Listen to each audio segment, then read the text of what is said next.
Hello guys, Jerry speaking.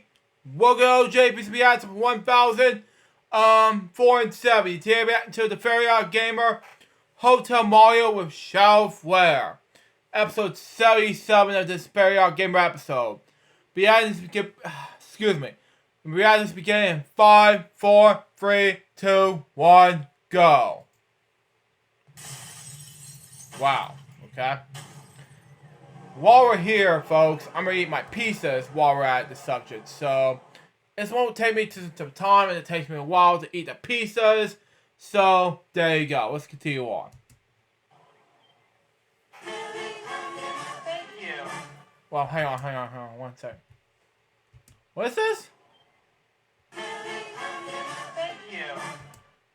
Oh, wow. Oh, we carry the video submissions. Okay, let's, toaster? Hello, internet viewers. I'm the Fairly Odd Gamer. Well, it's a new year, and wait a minute. We're in March already? Well, okay. Huh. Surprised I haven't done a video in 2 months. Well, okay. Wow. Looks like I need to put on the right attire now.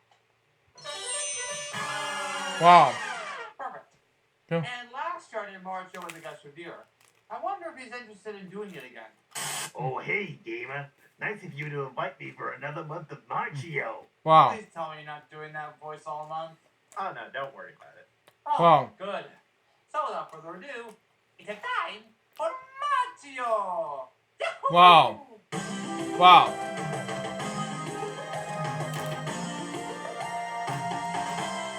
Wow. Hotel Mario, okay. But first things first, we have some unfinished business to take care of. Last year I mentioned that we were going to review a Mario spin-off game after the Mario Early Years trilogy, but due to time we weren't able to get to it. But now we can finally review one of the most intriguing spin-off games in the history of Mario's lifespan. Dance Dance Revolution Mario Mix? No. Let's just say this game is so strange, so random, and so out there that it has to be played to be believed. But before we get to this weird game, allow us to talk about the console this game was based on. The Philips CDI. Wow. Should I start running? Wow. No. But what if I told you that all this started with, no joke, Nintendo? During the later years of the Super NES, Nintendo struck a deal with Sony to make a CD-based add-on for the console entitled SNES CD. Remind you of anything? Eventually, Nintendo's deal with Sony fell out. And from what I heard about the Sega CD, it may have been for the better. And even better news for Sony, the CD-based add-on would eventually become the PlayStation, the true revolutionary console. Unfortunately for us, the story doesn't end there. After the Sony deal fell through... Wait. Revolutionary console. Unfortunately for us, the story doesn't end there. But wait, there's more. Okay, let's continue on. After the Sony deal fell through, Nintendo partnered with Philips on the same concept. It was literally announced the day after Sony showed off their prototype at the Consumer Electronics Show. Yeah, nice timing there, Nintendo. Eventually, things fell through with Philips as well, and they went on to make their own console, the infamous CDI. So they begin episodes most of the time. Continue on. As a result of their partnership with Nintendo, they still had permission to utilize Nintendo IPs on their platform, resulting in a Mario game and 3 Zelda games. Believe it or not, I actually own 2 out of the 3 Zelda games. You can probably guess which one I don't have. And why is that? Because getting a copy of Zelda's Adventure is freaking expensive. Whoa. Okay. I never have the money for that either. Okay. Continue on. And yeah, Sam Masker steps. Continue on. No way I'm spending $1,200 for a copy of this game, even if it is on auction. And it's more than likely that none of these games will ever get re-released. Yeah, there's kind of a reason for that. To put it simply, Sony and Philips kind of flew in opposite directions. Okay, I think we've had enough of the history lesson for now. The game in question is none other than Hotel Mario for the CDI. Wow. Alright, let's just rip the band-aid off. Is this game still as memeable as it is today? Let's find out. And yes, I did say memeable. You'll find out soon enough. After the oh-so-joyous Philips CDI boot-up screen, we see that the game was made possible by the Fantasy Factory, and it's the only game this company was known for. Oh, they also did that tune for the console. Yeah, the game show, because I am a huge game show fanatic type of guy. Continue on. year prior. So this was a step up in their career. Wow. If you watch this game show, fans like David St. Dennis, Alex Paris, and of course Billy Mooney and so many others, it's for you. And this might be the worst game ever made. Continue on. That's pretty sad. And the game starts off with Mario and Luigi heading to the Mushroom Kingdom while being watched by Bowser. Yeah. Nice of the princess to invite us over for a picnic, eh, Luigi? I hope she made lots of spaghetti. Alright, let's talk about the cutscenes, or rather the quality of them that make games like this feel more memorable. Or should I say, memorable. While very few CDI games provide F&B cutscenes like Zelda's Adventure, most of these games have these weirdly animated cutscenes. If you've seen anything at all from this game, it's probably the cutscenes. They're horrendous. The art looks like it was done in Microsoft Paint. Or rather something a child would make in Macromedia Flash 8. Every animation hangs way too long, and the voice acting? Dear pesky plumbers, the Koopalings and I have taken over the Mushroom Kingdom. The princess is now a permanent guest at one of my 7 Koopa hotels. I dare you to find her if you can. I want anyone who made fun of Chris Pratt's performance in the movie to apologize to him after seeing that. Anyway, Mario and Luigi found out that Bowser and the Koopalings from Super Mario World have not only taken over the Mushroom Kingdom, but they also made Peach a permanent member at one of their hotels. And so the Mario and Luigi to, of course, save the princess. And you gotta help us.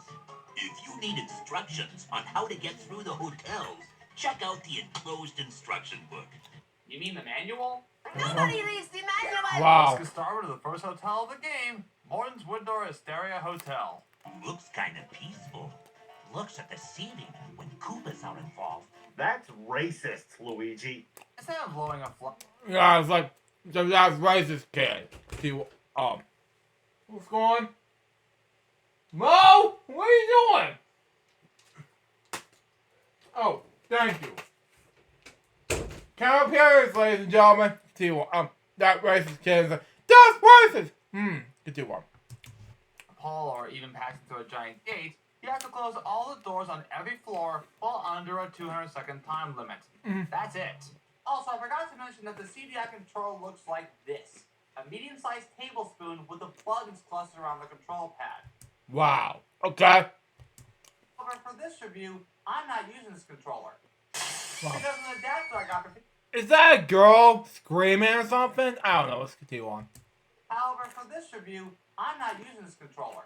Because of the adapter I got for $50 on eBay, I can now play CDI games with a Sega Genesis controller. And in my opinion, that is the most preferable way to play games on the CDI. Okay. Speaking of which, you move Mario with the control pad, jump with button 1, close the door with button 2, and pressing both buttons simultaneously, or button 3 if preferable, lets you use the Fire Flower ability, once you have it equipped. In addition, you can defeat enemies like Goombas, Koopas, and even Wigglers by either jumping on them or penetrating them with said Fire Flower. And please, whatever you do, don't lose the Fire Flower, because without it, you'll more than likely be out of luck. I say this because this game is completely difficult. Kind of makes lost levels look like a walk in the park. Also, whenever you... It's like this, okay? Losing a... For example, going... these quad videos of the lost levels, it was going... WTF? And they started giggling, for example. Continue on. to an enemy, make sure you don't get blindsided by another enemy, whether in front of you or even above you, because trust me, this will happen a lot. Oh yeah, and did we mention enemies can reopen doors you've already shut? Because they can do that. Another way to make this game even more difficult than it needs to be. And let's talk about these elevators. They're pretty much self-explanatory. That is until you get to the later levels in which you have no idea where these elevators will take you. Sometimes they even switch directions without you noticing. You can go into the elevators by pressing up and exit by pressing down. You can even do the same thing with the doors, whether to hide from enemies, grab an item like mushrooms, fire flowers, and starmen, or in some cases trigger more cutscenes, but we'll get to those later. And if you ever get a game over, and trust me you will, it actually lets you reboot to the stage you last died in. At least I'll give this game credit for making it more forgiving. If this was the same as the original Super Mario Bros., then this game would be downright unplayable. But don't worry, It's unplayable in many other respects. Each hotel has 10 stages with a boss fight against the hotel manager or one of the Koopalings being the 10th stage. Unlike the previous stages, the boss stages actually have a name. In this case, we have Morton's Treehouse of Pain. The goal of the boss stages, once again, is to shut all the doors while fighting off the boss. Just be careful you don't get into the same elevator as them. Otherwise... Holy cow! Watch out, kids. Oh, what was that? Guys. Holy... This bit of cow or something? I don't know. Ow! Watch out, kids. Mario just got eaten alive. Eventually, you defeat Morton as he jumps out of his tree hotel as it grows apples. Okay. They find Princess Peach on a tree branch only to have it snap off as she's taken now by Roy in his hotel that has a severe case of electrical outages. How are we gonna find the princess with the power going out? Maybe there's a switch in one of the rooms. Remind me to check. You don't have a notepad, Mario? This leads to the next hotel, Roy's Heartbreak Hotel. Wait a minute, is this a play on name based on Elvis Presley's Heartbreak Hotel? Wow, Elvis Presley from Ed Sullivan Show. Makes difference. Thanks. Continue on. Well, this looks more like an actual hotel compared to the previous hotel. And yes, the power does go haywire in these levels. But because my TV's brightness was increased, I can still see Mario even with the power outages. But here's where I find the root of the problem. In stage 5, you find a closed door on the second floor. Oh, wait. What was that? Outages. But here's where I find the root of the problem. In stage 5, you Well, stage 4. Okay, go on. closed door on the second floor with tiny lightning bolts surrounding it. If you get to it quick enough, you'll then trigger what we both think is the most memorable, or should I say, memorable cutscene in the entire game. Watch and marvel. Here's the problem. Too many toasters. You know what they say? All toasters toast toast. And you know what I say? Memes galore! Wow. A professional writer wrote that. Oh, please. What writer? According to the game's credits, there are no writers. They must not have been very proud of this. So Mario unplugs the toasters as bread pops out of each toaster, therefore resolving the electrical monstrosity. Also in this hotel, you'll find ninjas from Super Mario World. Oh, I'm sorry, mini ninjas, and even parabombs from Super Mario World. And then in Roy's Rowdy Rooftop, you'll find Roy doing his best Spider-Man impression. It's actually one of the easier boss fights because Roy performs about the same as he did in Super Mario World. Wow. After defeating Roy, Mario and Luigi condemn the hotel as Peach is taken via warp pipe to another hotel, this time in a cave. You bring a light? No. More memes galore! Wow. I came up with the idea of like, no meme, and then come up with the idea of that based off of my Boring Jokes series. Continue on. Well, maybe a Koopa will lend us his.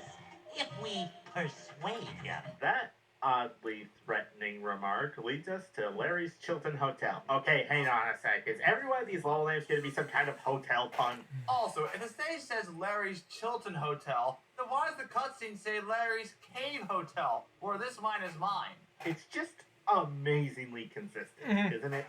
No. Anyway, this hotel, ice physics, why? Instead of doors, this hotel has freezers. Did any resident catch a case of the suds during their stay? Each stage in this Wait. What's that? SpongeBob sites. This hotel has freezers. Did any resident catch a case of the suds during their stay? Each Okay, that makes sense anyway. in this hotel only lights up the floor that you're currently on. That is until you defeat the Koopa that holds a candle that lights up every single floor. Also, I did manage to trigger another hidden cutscene in one of the doors, and that's in stage 5. By entering the room on the top floor, you'll find a warp pipe that sucks up Mario to, get this, another hotel. Well, specifically stage 8 in the 5th hotel, but we'll get to that later. By the way, recognize this sound effect? That's the same sound effect that plays when Mario goes down a pipe in Super Mario 64. I'm not kidding. Oh, and speaking of secrets, there actually is a hidden cheat in the game. By losing all your lives on the first stage of the game, What am I, 4? and pressing no on the continue screen with the following initials, B_space, choose it when restored into the game, and it'll trigger a map screen acting as the game's level select screen. How cool is that? If it means this can be over faster, I'm all for it. Don't count on it. Also with this cheat, you can even skim your way through multiple levels, check the map, and even save your game via stage title screen. How did I find that out? It's simple. Check out the enclosed instruction book. You actually read it? Of course I did. Nobody reads the manual. Wow. Excuse me, dude. Are you suggesting that the gamer's a yellow belly? Wow. No, Hux. Not at all. Yeah, I wasn't trying to say anything. Oh, that's good. By the way, viewers, if you're struggling on a game you want to beat, it doesn't hurt to read the manual. Or even better, find a strategy guide online. Think of them as helpful tools for success. You know? Exactly, Hux. Continue on. I never really thought of it that way. Although I noticed there's a gameplay video on my phone to help me out. That works too. Anyway, I should probably get going. Later, dudes! Back in Larry's hotel, we have, I guess, Buzzy Beetles from the original Super Mario Brothers and Spinies that can walk on the floor as well as the ceiling. And this is probably the only use in which I could crouch by pressing down on the control pad. Okay. Lastly, we have Monty Moles. They don't only do much except open doors to be annoying and hit a wall and get dizzy. What else is there to say about them? Anyway, in Larry's scary lair, Larry's boss gimmick is bowling with bombs. And that's about it. Mario and Luigi escape the cave, but Peach gets launched up to another hotel up in the sky with clouds. Luckily, they make their way up via Beanstalk. It's hard to see through those clouds. It's like 3, 5, 4 farm difference. Continue on. We can get rid of them. Get the hint? No. It's here where we Wait, find... what's it say? What's it say? Get rid of them. Get the hint? No. It's here Wow. we find Lemmy's Hyatt Regency Hotel. Besides closing doors, Zaza don't do much other than block Mario's view, and defeating enemies like Flying Goombas, Flying Koopas, and even Bonsai Bills, I managed to get into a room in stage 4 with puffs of cloud smoke surrounding it, which then triggers another cutscene. Mario finds a button under I'm your biggest fan, ha ha ha, which he pushes resulting in a literal fan blowing away the clouds revealing the hotel. Why can't my fans give me that kind of support? In Lemmy's Sky Hideout, all Lemmy does is fly around the stage throwing paper airplanes. That's just stupid. Anyway, with the help of the giant fan, Mario, Luigi, and Peach blow the hotel cloud and Lemmy far away as possible as Peach magically disappears. Wow. That's just lazy writing. It's Okay. been one of those days. Come on, Luigi. We ain't afraid of no Koopas. Mario, Ghostbusters called. They want their song lyric back. Wait. What's going on? Mario, Ghostbusters called. They want their song... We ain't afraid of no Koopas. Mario, Ghostbusters called. They want their song lyric back. The brothers then arrive. Hold on. Close captioning again. Mario, Ghostbusters called. They want their The Ghostbusters call. song lyric back. They want that song. Continue on, okay? The brothers then arrive at Ludwig's Thump Castle. Oh no. Does this mean Ludwig Koopa will be the next president? I hope not. Bowser's campaign didn't go too well. I will make the Mushroom Kingdom great again by building the greatest wall around Bowser's castle, separating the Koopas from the Toads, and will make Princess Peach pay for it. Well, it is horror themed, as this game presents the future in real life. Please don't ask why. It isn't just skeleton Koopas, boos, and literally bats. They're great survivors.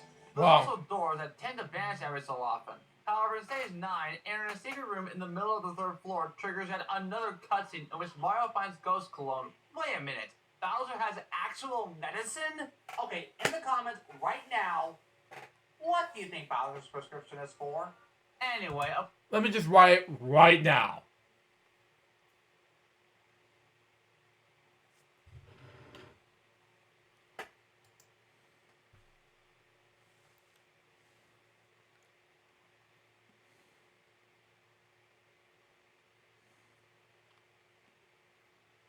Actually, you know what? I don't know. Continue on.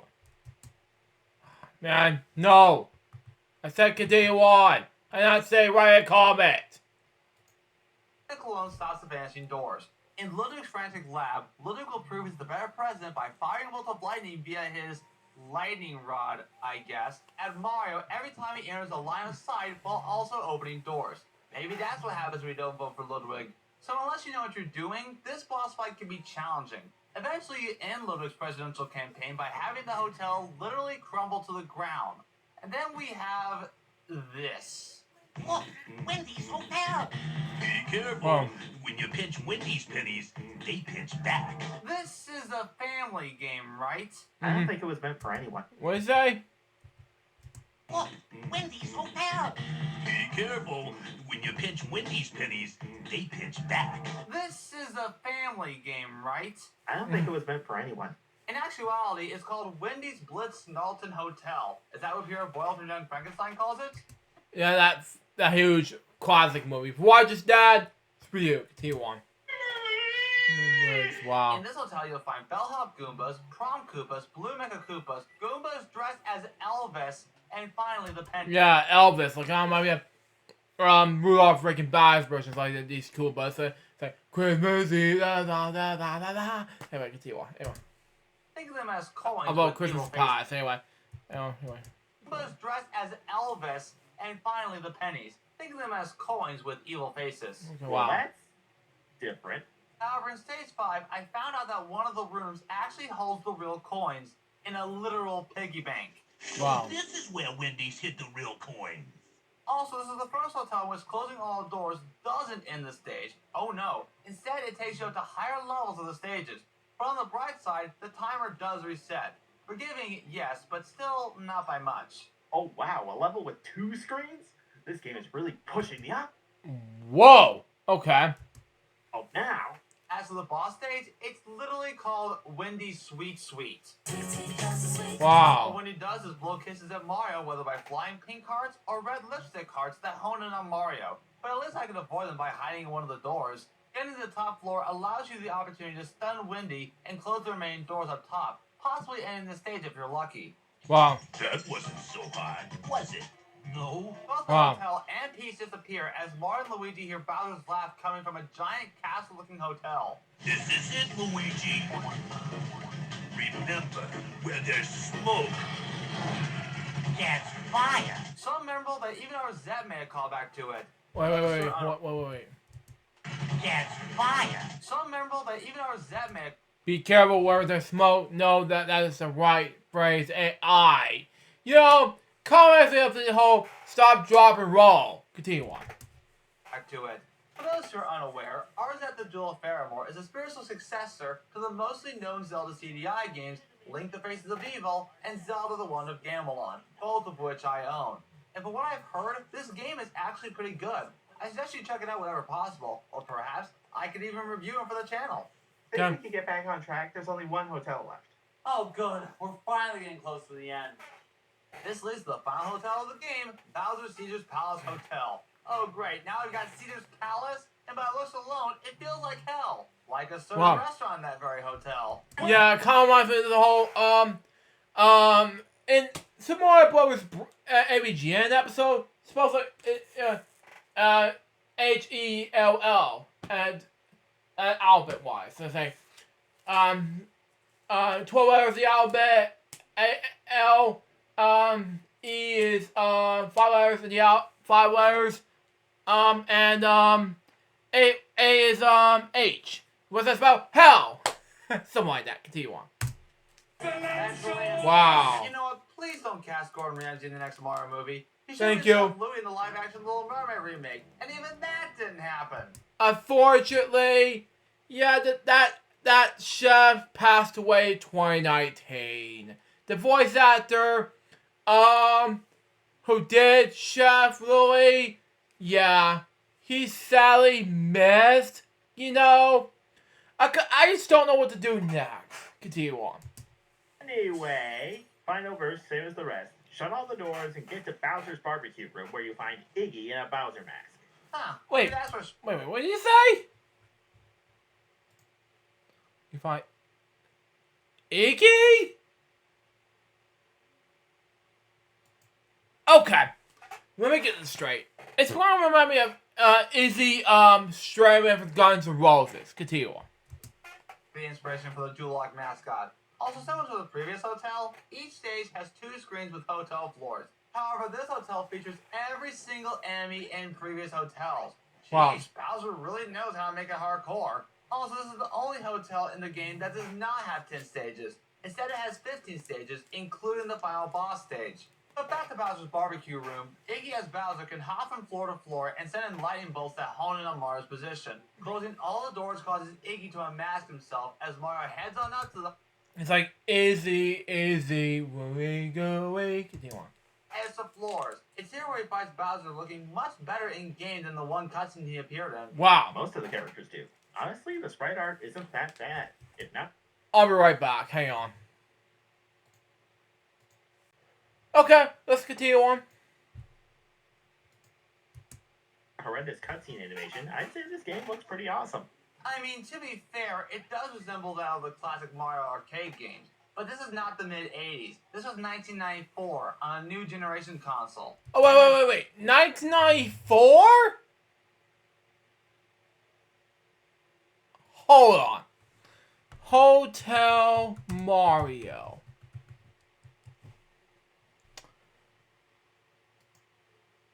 How was this supposed to be a year before I was born? I mean, seriously. I mean, besides that, in the Sega Genesis games it's the same game! On educational games, what are you speaking of which? Now Mario's missing the early years. He's talking about early years. Hold up! Early 93? Okay. 93 to 94. I mean, months before I was even born. Okay? Makes a lot of sense. Oh, no, that's not going to come out in that time frame. 94? A month before I was even born. Okay? I was born in 95. Hang on. I've never seen these type of preschool series, but okay. If I would count this correctly, watch Lucas Bradley, aka Fairy OddGamer, but I have no idea what this is. But count me out here, okay? If you're talking these, okay? November 94. But it's when they first came out. Let me just check one more time, okay? And then we'll continue on, okay? And then we'll get to the games, okay? Games. Mario. Oh, it came out each month. It was months before I was even born, okay? September, October, November, okay? It's even months before. Months in between because I was even born. It was like June of 94. And this just came out September, October, November, in 1 month in between. Anyways, let's continue on. I could summon multiple lightning bolts and even breathe out fireballs. By the way, I forgot to mention this in Wendy's Sweet Sweet, so it's best to mention it now. If at any point you die in this stage, no matter how much progress you made, then you have to start the entire stage all over again. So wow. If you're having it be forgiving. After you foil Bowser's evil plan to leave doors open and raise the heating bill, I don't know. You finally rescue Princess Peach as Bowser's castle explodes. At least, I think that's what happens.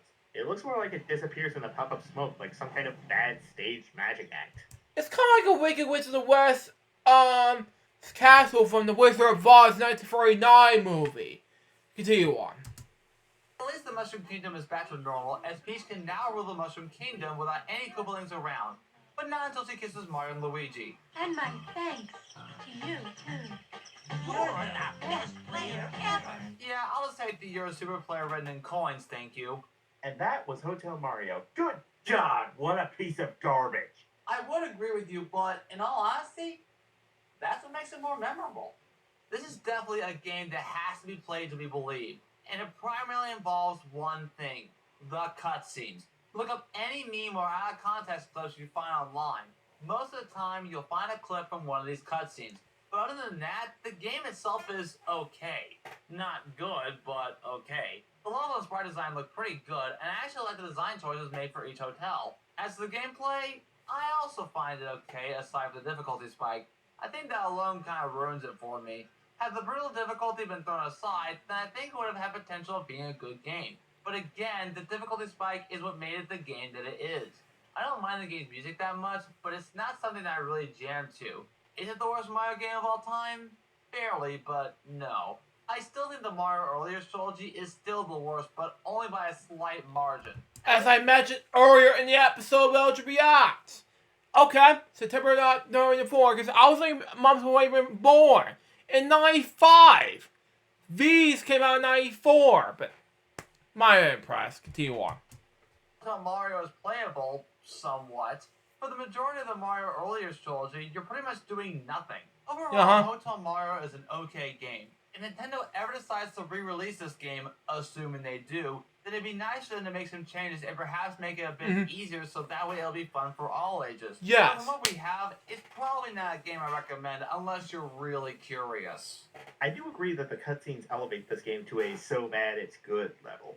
But the actual gameplay is just too tedious and frustrating to be any fun. Yes. If there's one thing this game proves, it's that there's a lot more to designing a Mario game than just bright colors and bouncy characters. There has to be thought put into every aspect of the design, and Phillips was either unable or unwilling to do that, and we're the ones who get to suffer for it. As hilarious as those cutscenes are, everything else about this game doesn't deserve to be anywhere near this amazing franchise. Now, before I end this video, there is one more thing I want to talk about. Before Hotel Mario, there was going to be a planned successor to the original Super Mario World on the CDI entitled Super Mario's Wacky Worlds. But what I've gathered, it uses the same character sprites and music from the original game. On the other hand, some of the level design actually looks pretty good, even in its unfinished state. Fun fact, the developers actually had to pirate the original NES designs to create the characters for CDI hardware. In order to leave a level, you'd have to reset your CDI in order to go to another level. It was unfinished and unreleased, but I think it would have had potential for a great game had it been fully completed. But that's just me. But on the bright side, I never have to play Hotel Mario again. Thank you! Goodness for that.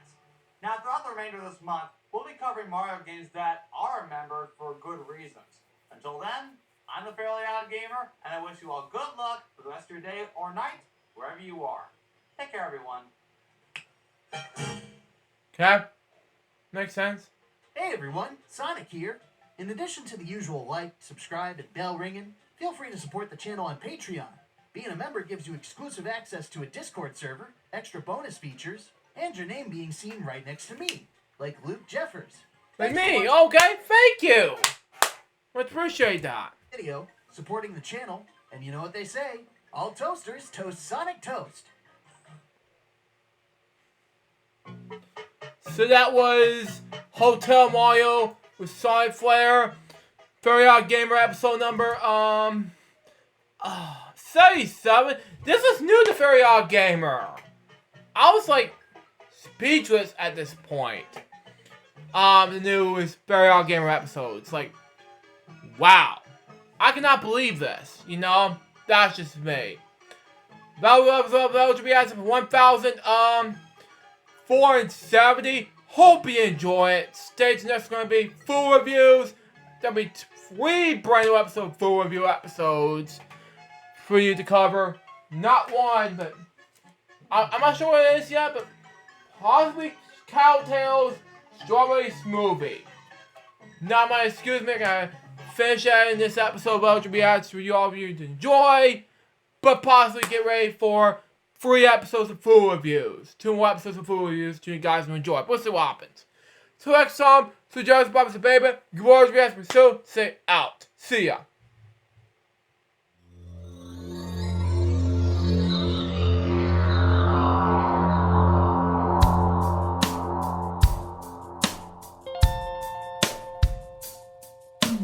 Given unto me this life I'll never take for granted, and given all the time I failed to really understand it, I never sought to meet the maker of reality, the one who gave the life that which is always happening, but I tried all the time.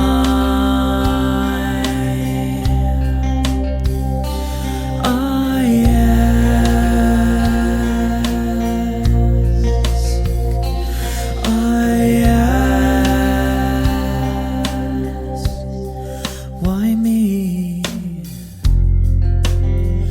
Why was I the one to see things as I do under the moonlight and the sun? Perception is the question, and the giver holds the key.